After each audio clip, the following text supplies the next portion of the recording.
Ku suka menuturkan cerita mulia yang sungguh melebihi impian dunia. Ku suka menuturkan semua padamu, sebab cerita itu membawa selamatku. Ku suka menuturkan, ku suka memasyurkan cerita Tuhan Yesus dan cinta kasih-Nya. Ku suka menuturkan cerita mulia setiap ku ulangi, bertambah manisnya.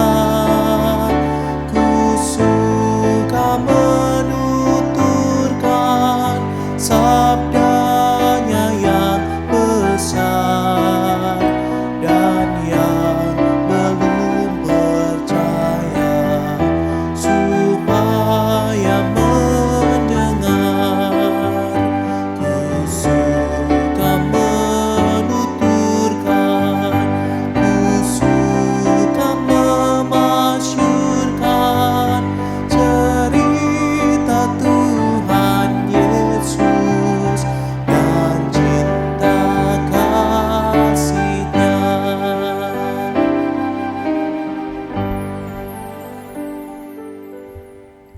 Selamat pagi, Shalom Bapak Ibu yang dikasihi Tuhan. Kembali kita berjumpa lagi di dalam persekutuan doa pagi kali ini. Kali ini kita akan membawakan satu tema, yaitu lidah yang hebat. Nah, sebelumnya kita akan berdoa terlebih dahulu. Mari kita berdoa. Terpujilah Tuhan pada pagi hari ini, di mana kami dapat bertemu secara on air atau lewat udara atau lewat handphone ataupun lewat laptop secara online. Dan kami bersyukur Tuhan, Engkau memberikan kami kesehatan, memberikan kami kekuatan bagi tubuh fisik kami, sehingga kami dapat melakukan aktivitas kami dengan baik. Bapa dalam surga, saat ini kami ingin mendengarkan firman-Mu. Biarlah firman-Mu ini dapat ditaburkan dan dapat menjadi benih yang subur di dalam hati kami. Tolong Tuhan, Engkau berikan kami pertumbuhan iman, Engkau berikan kami juga kekuatan, agar kami pun semakin hari semakin bergantung kepada Engkau, dan semakin hari semakin mengerti akan jalan dan kehendak-Mu. Terima kasih Tuhan, saat ini beracaralah, kami siap mendengarkan firman-Mu. Kau juga berkati akan hamba-Mu ini, biarlah apa yang dikatakan sesuai dengan kehendak-Mu saja. Kau berkati seluruh waktu ini, sehingga kami dapat betul-betul fokus mendengarkan firman-Mu. Terima kasih Tuhan, dalam nama Yesus kami berdoa, amin. Bapak Ibu, selamat pagi. Kita akan melihat satu tema, yaitu lidah yang hebat. Nah, saya akan mengutip dari kitab Amsal 18 ayat 21. Saya akan membacakan untuk kita semua. Amsal 18 ayat 21. Hidup dan mati dikuasai lidah. Siapa suka mengemakannya akan memakan buahnya. Nah, Bapak Ibu, tentunya Bapak Ibu mengenal yang namanya, mungkin ya kalau orang kita yang sudah ada umur, sudah lansia, mungkin mengenal yang namanya W.S. Rendra. Nah, W.S. Rendra adalah salah satu penyair yang paling terkenal di Indonesia. Nah, W.S. Rendra ini penyair yang betul-betul berbakat, dan dia memang setiap puisi yang dibawakannya itu bisa sangat hidup. Apapun yang dikatakannya itu bisa membuat orang merinding atau bisa membuat orang merasakan fantasinya kemana-mana. Artinya betul-betul penjiwaan pembacaan puisi dari penyair W.S. Rendra ini betul-betul dapat masuk ke dalam hati, masuk ke dalam pikiran, sehingga betul-betul sangat menjiwai. Nah, saya juga sempat melihat, sempat mendengarkan ketika beliau berpuisi dan melantunkan puisinya. Ya, banyak sekali karya-karya beliau. Nah, kalau kita lihat, W.S. Rendra ini adalah salah satu seniman yang terhebat di dunia penyair Indonesia. Dan saya kagum karena dari kata-katanya saya bisa melihat, merasakan sendiri bahwa dia betul-betul bisa menjiwai. Nah, Bapak Ibu, tadi dikatakan di dalam Amsal 18 ayat 21, lidah adalah yang hidup dan mati dikuasai oleh lidah. Nah, kalau kita melihat tadi penyair W.S. Rendra ini, nah pada waktu itu, pada waktu masa zaman Orde Baru, di mana W.S. Rendra ini menyuarakan pandangan politiknya, menyuarakan keprihatinannya karena situasi politik pada masa Orde Baru lewat puisi. Nah, ternyata pemerintah Orde Baru tidak berkenan. Ternyata pemerintah Orde Baru tidak mau dikritik. Ternyata pemerintah Orde Baru tidak suka orang mengkritik akan pemerintahannya, sehingga akhirnya W.S. Rendra ini dicekal dan akhirnya sempat dipenjara. Nah, kalau kita lihat begitu luar biasa pada masa Orde Baru, di mana orang dilarang untuk menyuarakan pandangan politiknya, pandangan apa yang menjadi pikirannya. Nah Bapak Ibu, kalau kita lihat sebenarnya ketika kita menyuarakan sesuatu, kita sedang berbicara sesuatu, ada satu indera, yaitu yang sangat penting, yaitu lidah. Nah, Bapak Ibu, kalau kita lihat anatomi daripada lidah ini adalah sangat unik ya di dalam kita, dalam tubuh atau panca indera kita ya.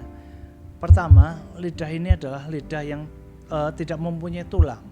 Jadi lidah adalah jaringan otot ya, jaringan otot-otot. Dia berwarna merah dan terdiri dari pori-pori yang namanya mukosa. Nah, lidah ini juga unik ya Bapak Ibu. Dia adalah juga sebagai indera perasa dari seorang manusia atau binatang pun juga. Ya. Nah, ternyata apa? Di dalam indera perasa ini, lidah itu bisa merasakan dalam bagian lidah ada bagian tertentu yang bisa merasakan manis, asam, asin, dan pahit. Jadi hampir semua rasa lidah pun sudah bisa merasakan. Jadi artinya lidah ini sangatlah penting, terutama bagi seorang koki ya. Seorang koki, karena koki harus bisa merasakan rasanya masakan ya, sangat penting itu. Kemudian lidah juga sangat penting bagi seorang penyanyi atau penyair ya. Jadi lidah ini adalah boleh dikatakan adalah sumber kehidupan bagi seorang seniman juga. Nah, Bapak Ibu, ternyata itulah anatomi lidah yang sangat unik dan sangat berguna bagi kita umat manusia. Nah, fungsi lidah. Sedangkan fungsi lidah yang bisa kita lihat adalah yang pertama adalah membantu komunikasi. Artinya bisa seseorang yang punya lidah yang normal, dia bisa berkomunikasi dengan baik. Kemudian lidah juga bisa untuk mengunyah dan menelan makanan. Dan kemudian apalagi Bapak Ibu, dokter pun ketika memeriksa seseorang yang sakit, dia akan memeriksa salah satu panca inderanya adalah lidah. Ketika dokter memeriksa, dia akan meminta pasiennya untuk menjulurkan lidah supaya dapat diperiksa bagaimana warna daripada lidah itu. Kalau warnanya pucat, nah itu orang kadang-kadang bisa indikasi untuk penyakit tertentu, atau bisa juga untuk melihat bagaimana pori-porinya atau mukosa daripada lidah itu, atau kering atau bagaimana. Itu bisa juga karena radang tenggorokan. Jadi lidah sangat penting juga bagi seorang dokter. Nah, kemudian kita juga melihat bahwa lidah juga berfungsi untuk menjaga mulut dan bahaya kuman, ya. Supaya kita juga bagaimana menjaga mulut kita, lidah pun adalah membantu untuk menjaga mulut dan kebersihan di dalam mulut kita. Nah, Bapak Ibu, berbicara tentang lidah, ya, sehari-hari kita pasti menggunakan lidah. Sehari-hari pastilah kita akan terus-menerus berkata-kata, mau baik berkata-kata maupun berguna untuk memakan. Nah, Bapak Ibu, mungkin kita perlu koreksi atau introspeksi diri. Seberapa jauh lidah kita menjadi berkat bagi orang lain atau bagi kita sendiri? Seberapa jauh apakah lidah kita ini bisa dipergunakan dengan baik? Saya terus terang aja, kadang-kadang banyak sekali hambatan ketika saya menggunakan lidah ini supaya menggunakan dengan baik. Kadang-kadang saya menggunakan untuk mengumpat, kadang-kadang saya menggunakan untuk marah, kadang-kadang saya menggunakan untuk menyakiti orang lain. Nah, itulah yang masih menjadi PR bagi saya pribadi, bagaimana saya bisa menggunakan lidah, bagaimana saya memfungsikan dengan baik supaya lidah ini dapat berguna bagi diri saya maupun orang lain. Nah, dari lidah kita bisa berbicara dengan jujur. Dari lidah kita bisa bicara dengan benar apa adanya. Dari lidah kita bisa bersikap bijaksana, berkata bijaksana. Dari lidah kita bisa berhikmat, berkata-kata positif, dan memberikan berkat bagi diri orang lain. Nah, Bapak Ibu, seberapa jauh kita memakai lidah untuk hal-hal yang positif? Seberapa jauh lidah kita pergunakan untuk membangun motivasi, untuk memberikan berkat bagi orang lain? Memang kadang saya juga jatuh bangun ketika saya menggunakan lidah ini. Kemudian kalau kita melihat juga tadi fungsi positif dari lidah, tetapi juga ada fungsi negatif daripada lidah. Ketika lidah ini kita berbicara lebih cepat daripada kita berpikir, kadang-kadang kita ngomongnya terlalu cepat sehingga menimbulkan sesuatu salah paham. Ketika kita berbicara terlalu cepat sebelum dipikirkan, membuat orang lain tersinggung dan kadang membuat dosa. Dari lidah kita juga bisa membuat gosip. Dari lidah kita juga bisa membuat hoax. Apalagi sekarang banyak sekali hoax yang bertebaran dari lidah.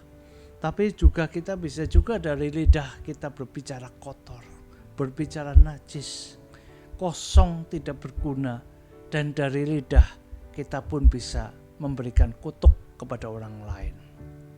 Nah, Bapak Ibu, ternyata dari lidah ada dua hal, positif atau negatif. Seharusnya sebagai seorang Kristen, kita harus menggunakan lidah secara positif. Harus menggunakan lidah untuk memberikan berkat bagi orang lain. Menggunakan lidah untuk memberikan positif. Kata-kata yang positif, kata-kata yang mendorong supaya orang berbuat baik. Kata-kata berlidah untuk menginjili orang lain. Kadang-kadang kita diam 1000 bahasa. Kadang-kadang kita seringkali tidak menggunakan lidah dengan baik. Padahal banyak kesempatan yang harus kita sebenarnya bisa pakai ketika kita menggunakan lidah.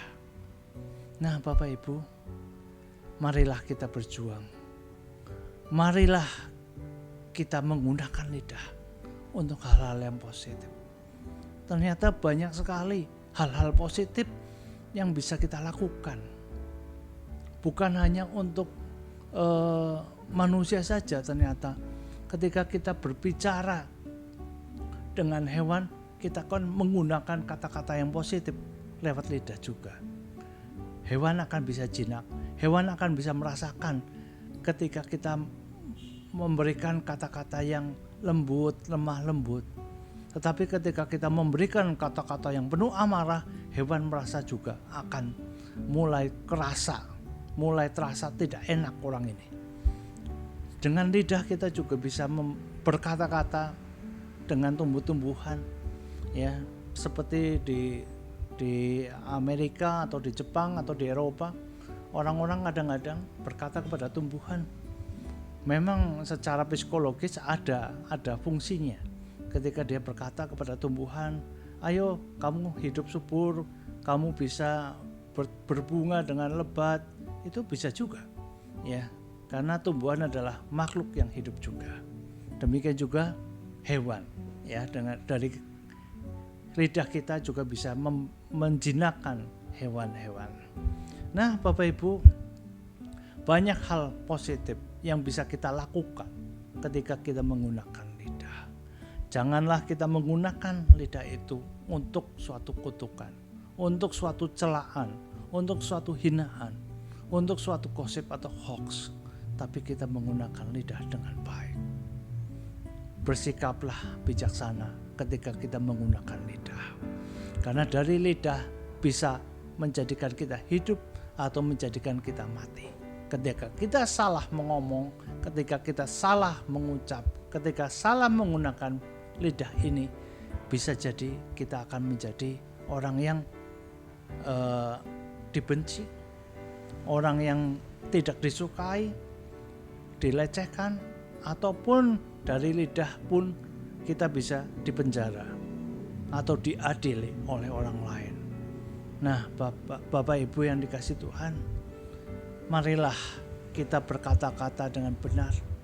Marilah kita menggunakan lidah ini dengan baik, bijak, dan berhikmat.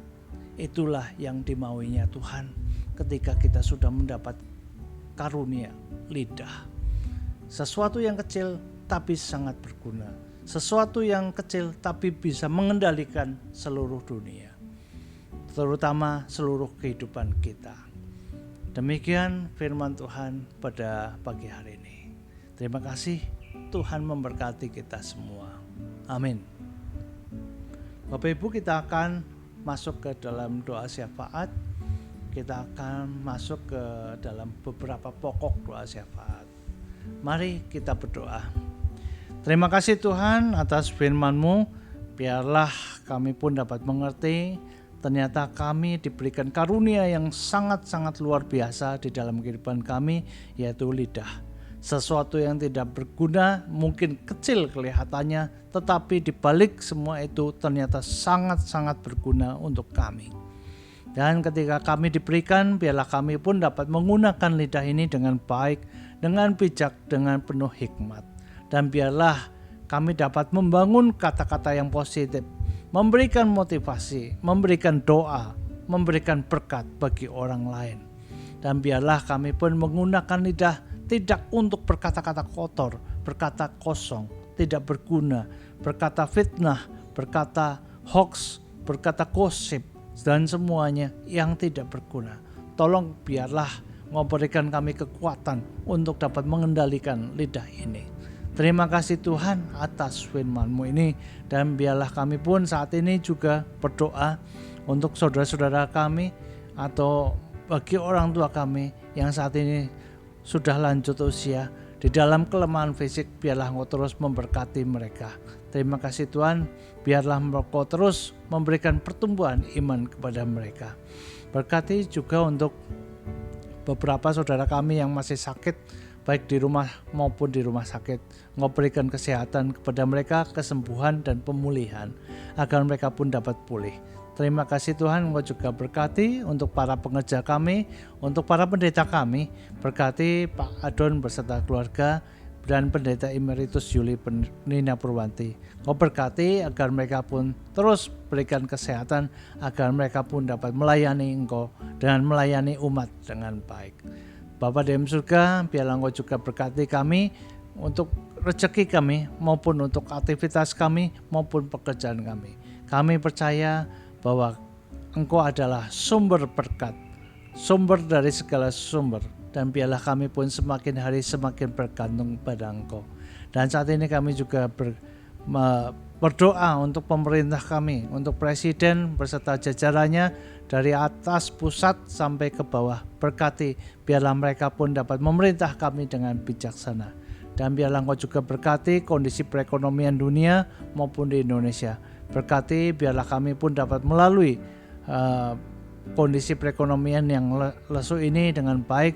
Dan biarlah kami semakin hari semakin percaya bahwa Engkau adalah Allah yang terus memelihara kami dari awal sampai kesudahan kami. Terima kasih Tuhan, berkati seluruh aktivitas kami pada hari ini. Terpujilah Tuhan, di dalam nama Yesus kami berdoa dan mengucap syukur. Amin. Demikian Bapak Ibu yang dikasihi Tuhan Yesus, kita sudah menyelesaikan persekutuan doa pagi ini, dan biarlah apa yang menjadi pesan pada hari ini, yaitu menjaga lidah, biarlah kita pun dapat menjaga lidah dengan baik. Terima kasih, Tuhan memberkati kita semua. Amin.